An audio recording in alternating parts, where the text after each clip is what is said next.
তোমার ঠিকানা উন্নয়নের নিশানা, মহিলাদের সাথে মহিলাদের পাশে। চলতি মাসের 9 জুন থেকে 17 জুন পর্যন্ত তোমার ঠিকানা উন্নয়নের নিশানা তৃণমূলের এই কর্মসূচিকে নিয়ে উচ্ছ্বসিত কাঁথি শহর তৃণমূল কংগ্রেস। অনুষ্ঠিত হলো কাঁথি পৌরসভার 7 নম্বর ও 8 নম্বর ওয়ার্ডে।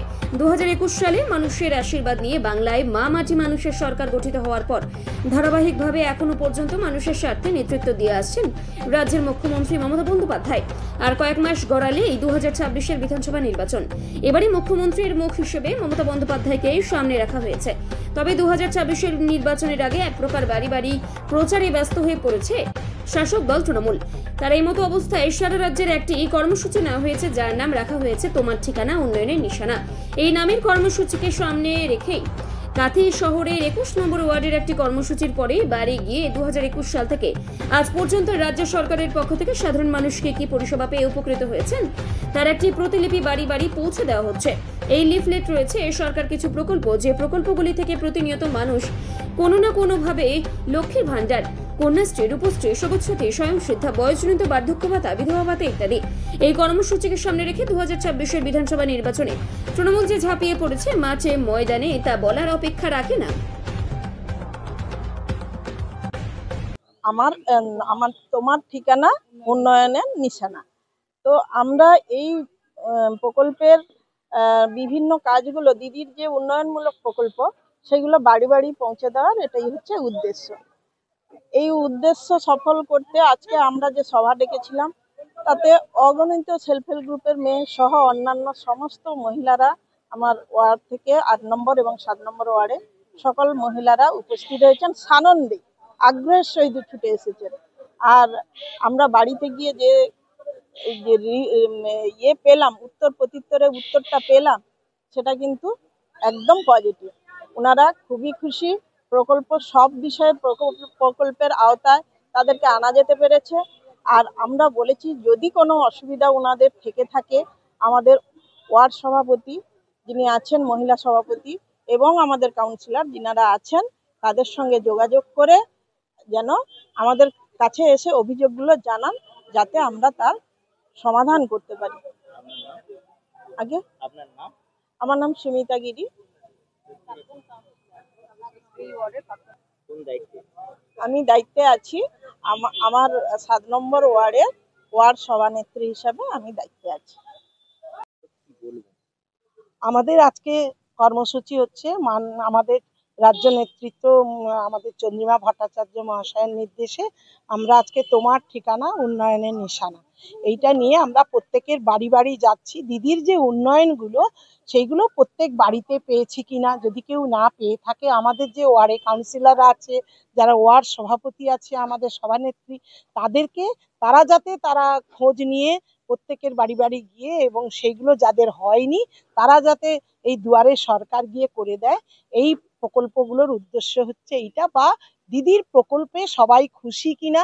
আমরা অনেকগুলো বাড়ি গেলাম, সেখানে কিন্তু দিদির প্রকল্প প্রত্যেকের বাড়িতে কেউ না কেউ পাচ্ছেন এবং প্রত্যেকে খুব খুশি, এবং তারা চাইছে চতুর্থবারের জন্য আমাদের মানবিক মুখ্যমন্ত্রী মমতা বন্দ্যোপাধ্যায়কে আবার মুখ্যমন্ত্রী হিসাবে দেখতে। আমার নাম ইলামা, আমি কাঁথি টাউন মহিলা সভানেত্রী, 7 নম্বর ওয়ার্ডে টাউন সভাপতি হিসাবে কাজ করি। এবং তাছাড়াও আমি আমাদের টাউনের সদস্য। তাছাড়াও আমি আমাদের 7 নম্বর ওয়ার্ডের যে সেলফ হেল্প গ্রুপ, তার মাস্টার ট্রেনার রয়েছে। আমাদের গ্রুপের যে মেয়েরা, তাদের যে খাতাপত্রগুলো ওরা ঠিক মতন করতে পারে কি পারে না, ওগুলো দেখে দেওয়াও আমার কাজ। আর এছাড়া তো রাজনীতির দিক দিয়ে আমি মেয়েদের সঙ্গে সর্বক্ষণ আছি। মেয়েদের বিভিন্ন অভাব অভিযোগ যা কিছু হয় আমাকে জানায়। আমি আবার আমার ওয়ার্ডের যে কাউন্সিলর অতনুবাবু বা আমার যে দিদি সুমিতা দি, তাদেরকে জানাই।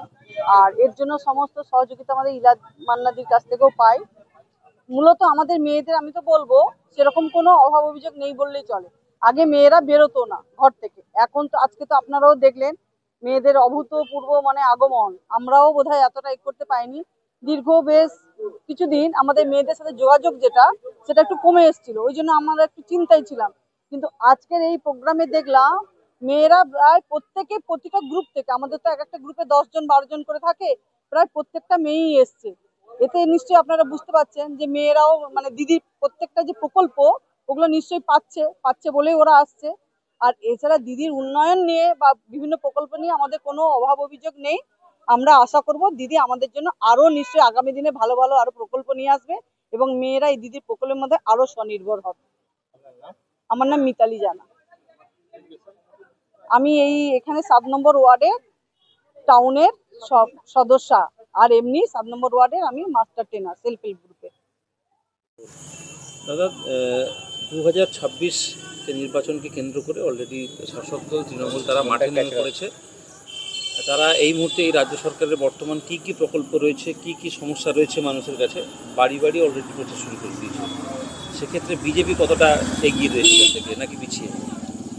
প্রথমেই বলি যে তৃণমূল কংগ্রেস শুরু করেছে, তাদের শুরু করা উচিত যে তাদের নেতাদের একেবারে বুথ পর্যায়ের চূড়ান্ত চুরির কারণে কেন 26,000 শিক্ষিত বেকার আজকে চাকরি হারায়।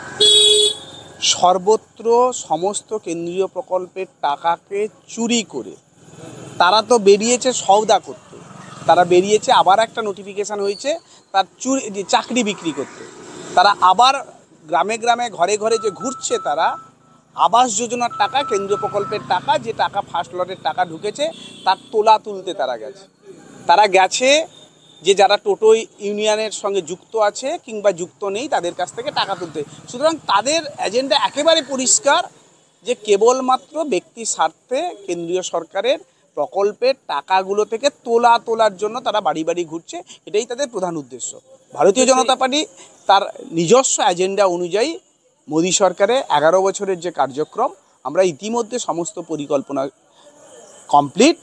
আমরাও মানুষের দ্বারে নিয়ে যাব, দেখাবো চোর রাজ্য সরকার এবং স্বাভিমান ভারতবর্ষ, বৈভবশালী ভারতবর্ষ তৈরি করার জন্য মোদিজির যে ভূমিকা সেটা আর চোর মমতার ভূমিকা, এটা আমরা মানুষের কাছে তুলে ধরবো। বলছি, বর্তমান পরিস্থিতিতে যা দেখা যাচ্ছে তাতে রাজ্য সরকারের সমস্ত প্রকল্প নিয়েই কিন্তু খুশি এ রাজ্যবাসী।